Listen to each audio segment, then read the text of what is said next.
Welcome back to the Best Small Business Show.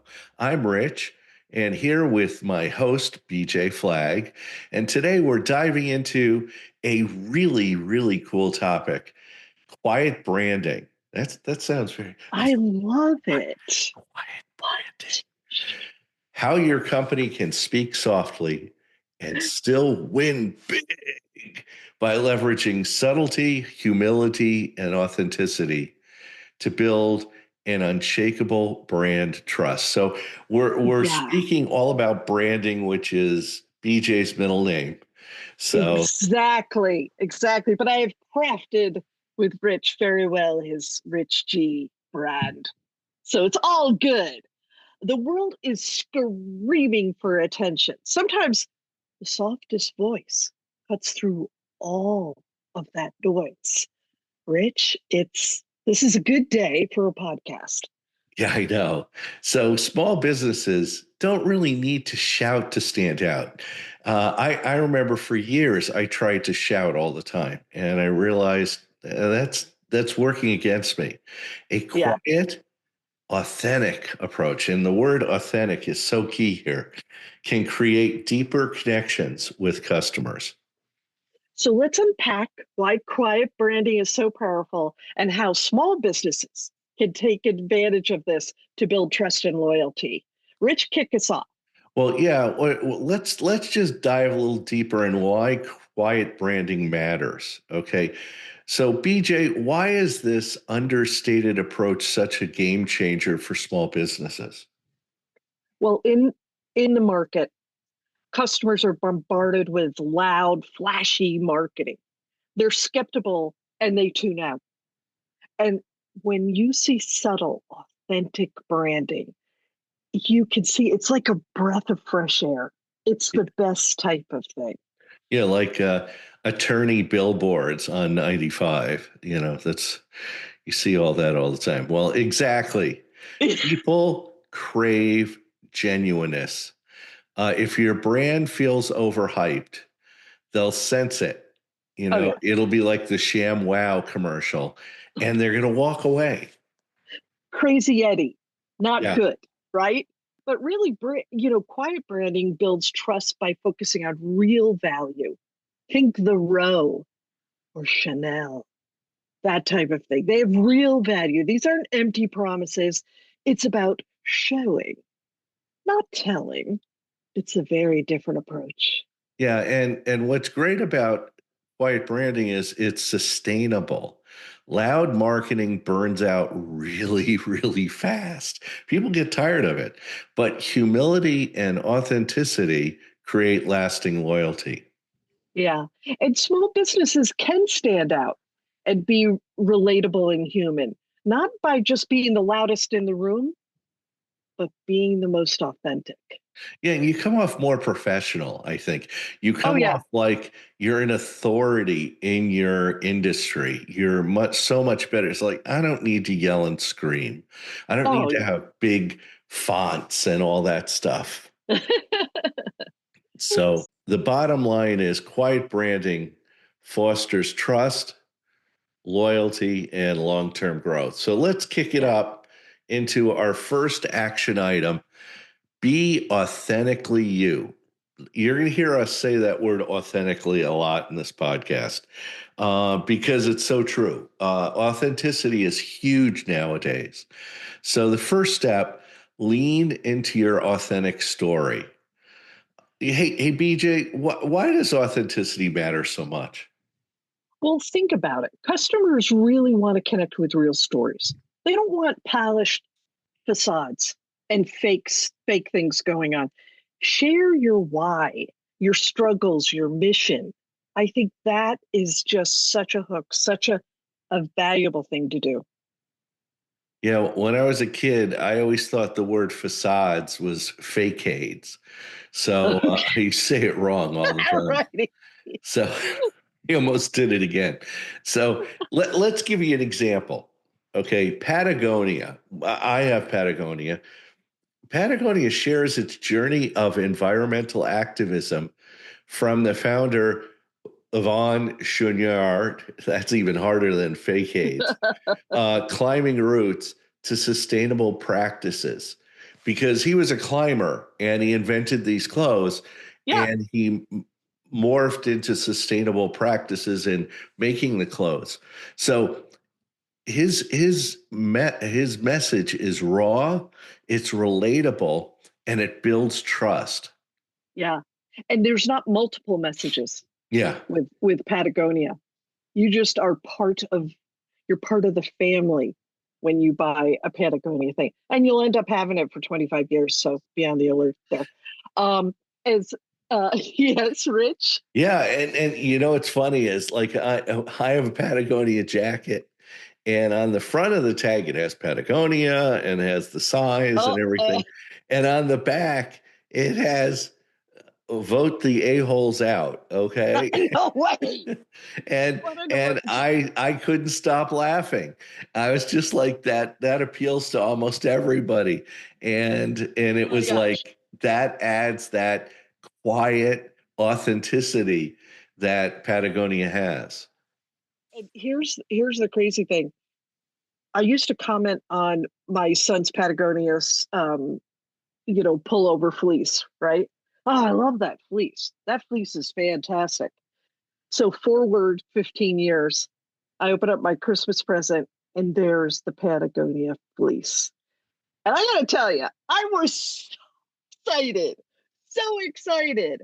There were subtle changes, but it was the fleece. And I don't have that reaction to other brands. I just don't, you know? And I thought, oh my God, I'm part of the family now. This is the big one.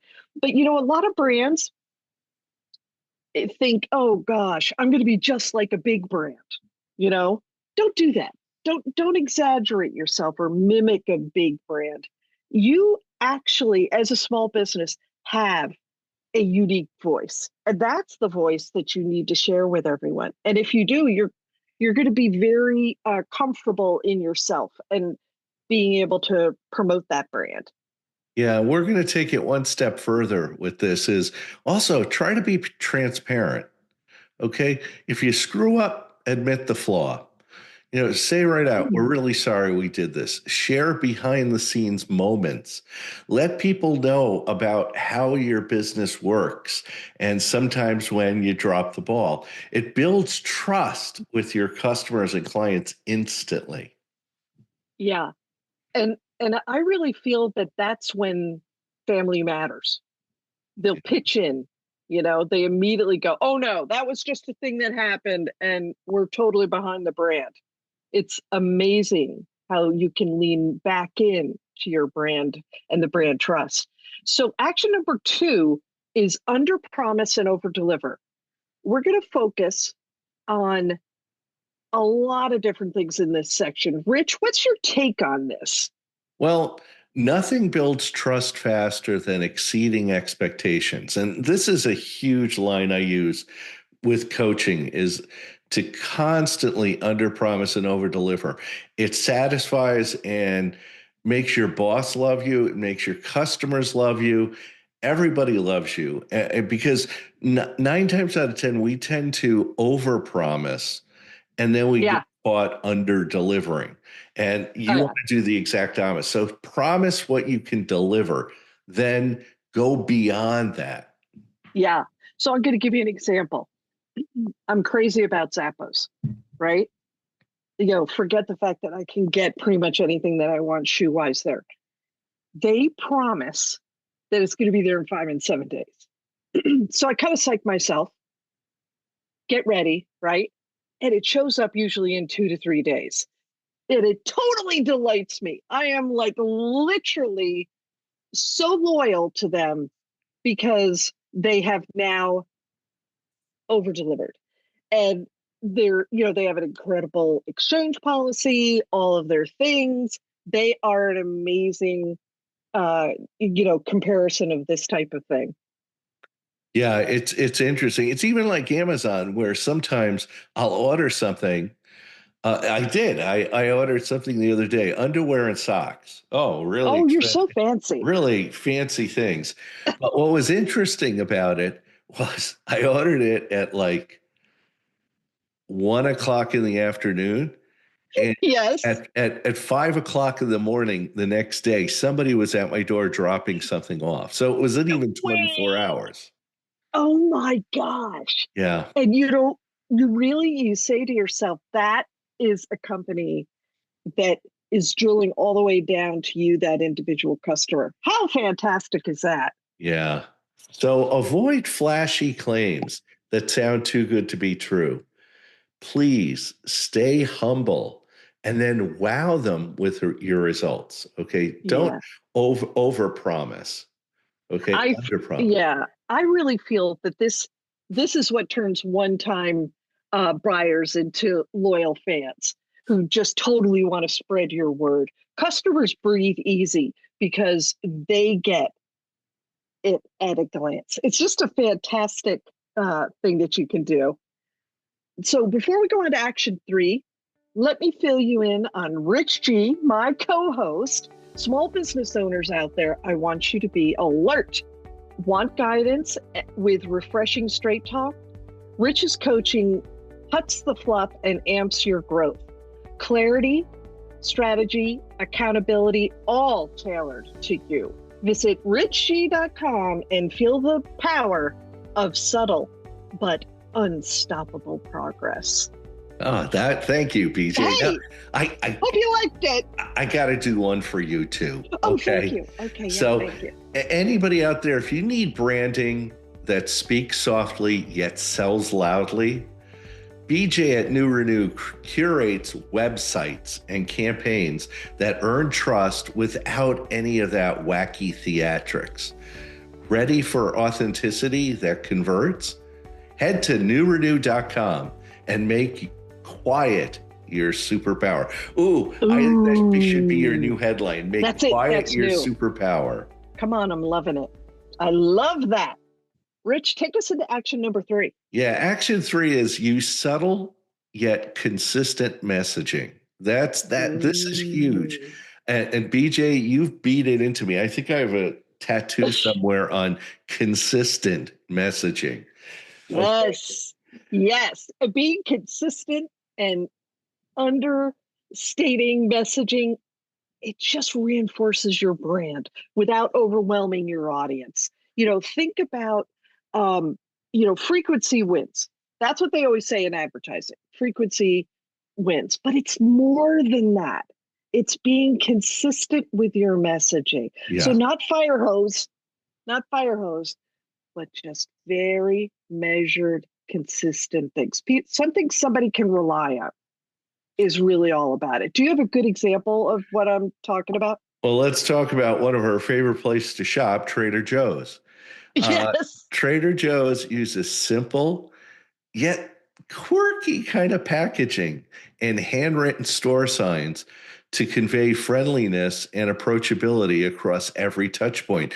You Yeah. kind of feel like you're not in a corporate store, you're more in a local, general store feel. Yeah. In our area, we have something called Stu Leonard's.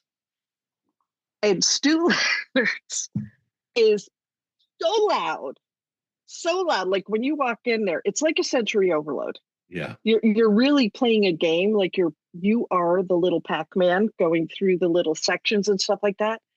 I don't feel that way when I walk into Trader Joe's. Yeah. They say hello. You're looking around. The guy, I swear, there's this guy in produce, and he just is hanging, and he'll say things like, you should try the avocados. They're looking really good today. And you're like, come in Yeah. here. And that is that ability to keep a very consistent message. I'm trying to think of people who have the simplest logos. Yeah. You love that. I don't know if you remember in the show Succession. Mm-hmm. None of them wore logos on their shirts or Yeah. anything like that. But everybody knew their brands. Yeah. Everyone knew the brands that they wore, which was beautiful, clean designs and a clear value communicated consistently. It Yeah. was absolutely masterly how they handled all of that. Yeah, consistency builds recognition over time because you're people are going to remember you. And subtlety keeps it authentic, not pushy. Again, you don't want to come off pushy. Right, right. Well, listen, action number four is listen to your customers and engage thoughtfully. So think of engaging quietly. This is a big thing, Rich. What's your thoughts? Well, quiet branding means prioritizing listening over broadcasting. Respond to feedback with care. And I talk to a lot of clients when you get reviews on Google reviews, Yeah, or you get a thing, is to respond back to the feedback. yeah. If it's positive, thank them and Mhm. say it was a real pleasure serving you. And if it's negative, you have an opportunity to respond to that feedback with care and look professional. Yeah. And let me give you a great example of this. Bombas donates a sock every time you buy a sock. Just one sock, just one. Two socks, guys. Two socks. They say so much by doing that. They're basically, I think, that thanking has been replaced with gratitude. For them to be able to do what they do, they're so grateful that they give the other sock away. But guess what? They've got you in on that too. You're Yeah. sharing the same mission that they have. So you, by purchasing from them, because they're totally listening to their consumers, Yeah. you are part of their mission. It's Exactly. amazing. So they give away one sock and you have to buy the second one for the same price. So no, actually, Bomba socks are great. I got a pair for my It's so wife. good. They're her favorite socks. She's just like, I Ooh. love these socks. So what we're saying here is to engage in small, meaningful ways. Things like sending a personalized email. And you could read all about that in Hug Your Customer. Uh, Oh yeah. yeah, that's an incredible book, Hug Your Customer. Thoughtful social posts or community involvement. I talk to my clients all the time, especially hyper local clients, to sponsor little league teams and stuff like that. So Oh yeah. And when you were talking about the social posts, I immediately think, during my day, if I come upon somebody who's saying things like, we just got some new products, it's a retail store or something, and it's local. I go and share it in stories mhm. because I'm amplifying their voice. And then I usually put a little something down at the bottom and say, oh my gosh, I literally walked in there. They had exactly what I needed, and I got out of there. Amazing store. You got to go here. Yeah, So I backed up the reaction of how I felt. Well, that's engaging. That's a small little way. And people really love that. I kind of feel like these quiet interactions, they really show your value, yeah, to your customers, and they build trust just one little moment at a time. I just think it's yeah. amazing. Well, it's interesting. Like I look at around the holidays, I tip my mail person and also the sanitation person. Yeah. And the mail person is smart. She drops off a little index card wishing me happy holidays with her address on it. So it makes it super easy for me to thank her because I just sent her an Amazon gift card through the mail and Yeah. she loves it. And here's the gratitude.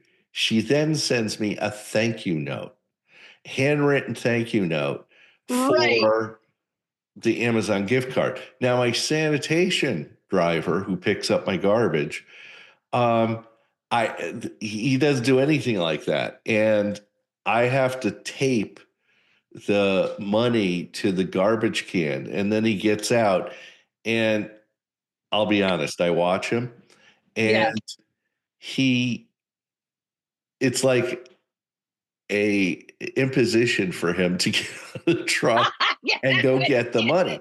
And if you think about how many homes he picks up from and what kind of tips he probably gets, he's probably pulling down $4, $5, $6,000 in tips. And I And go, there's no gratitude, no thank you, no nothing. That's the difference between the two. big difference, two Yeah. big differences for sure. So let's wrap it up. Let me do a quick recap of our 4 action items for mastering quiet branding. Number 1, be authentically you, like Patagonia. Number 2, under promise, over deliver, like Zappos. Number 3, use subtle, consistent messaging, like Trader Joe's. And number 4, listen and engage quietly, like Bombas. Okay? Yeah, because in this noisy world, everybody, a soft, authentic voice can resonate deeply and build trust that lasts. Yeah, and thanks for tuning in, guys. Stay humble, stay real, and we'll see you next time at the best small business show. And let's keep this momentum going. Hit the subscribe button and spread the word far and wide. LinkedIn, Instagram, X, Threads, Blue Sky, you name it, whatever you're on, drop the hashtag the best small business show in your post, and let's grow this amazing community together. And before we wrap, a massive thank you to our podcast producer and editor, Richard Scalzo, for making us sound sharp every week. Now go out there and make things happen and absolutely own your week. We'll see you next time on the best small business show.